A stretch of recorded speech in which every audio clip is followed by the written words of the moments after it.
Un exode massif, jamais vu depuis la dernière guerre ouverte de 2006 entre Israël et le Liban. Voilà à quoi sont réduits des milliers de Libanais contraints ces dernières 24 heures à quitter leur terre.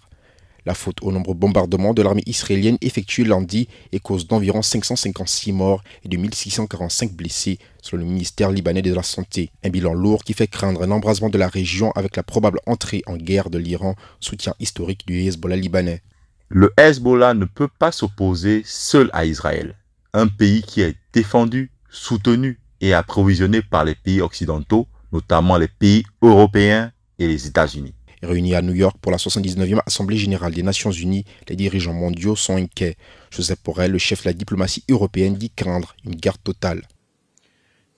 Les civils paient un lourd tribut à une guerre presque totale qui doit être évitée, notamment en renouvelant les efforts de médiation diplomatique.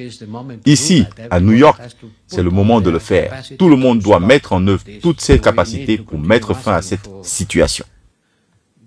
Alors que Washington est réfractaire à tout déploiement des troupes au sol de son allié israélien et dit avoir des idées concrètes pour une sortie de crise, Paris, de son côté, en appelle à l'instance suprême des Nations unies.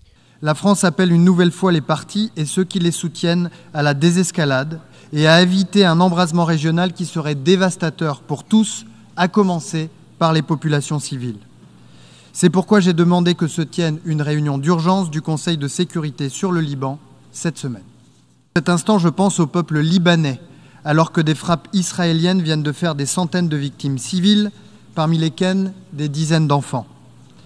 Ces frappes, menées de part et d'autre de la ligne bleue et plus largement dans la région, doivent cesser immédiatement.